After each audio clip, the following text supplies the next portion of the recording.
Germanton super speciality hospital, doctor Mir Jawad Zar Khan, senior experienced orthopaedic surgeon, bone fracture, joint replacement, hip replacement और spine surgery.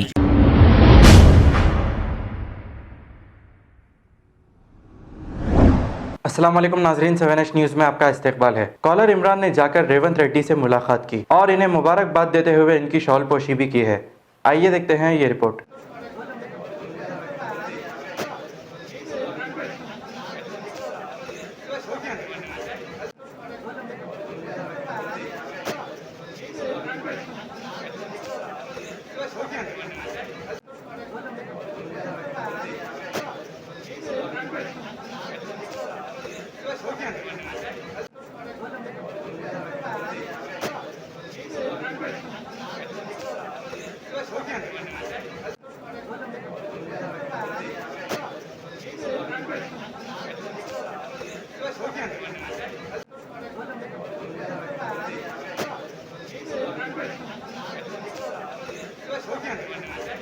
Germanton super speciality hospital, doctor Mir Jawad Zar Khan, senior experienced orthopaedic surgeon, bone fracture, joint replacement, hip replacement और spine surgery कामयाबी से अंजाम दे रहे हैं। इसके अलावा neurosurgery, cardiology, gynaecology, dental, general medicine, dialysis और फिजियोथेरेपी जैसे शोबाजात में इंतहाई कामयाबी के साथ वाजबी फीस में इलाज किया जा रहा है। शेयरिंग और प्राइवेट रूम्स, अस्पताल में 24 घंटे MRI, CT scan, 2D digital X-ray, ultrasound, operation theatre, ICU और लैब की सहूलत दस्तयाब है। आपकी उम्मीदों के ऐन मुताबिक Germanton super speciality hospital, pillar number 150, Attapur, Hyderabad.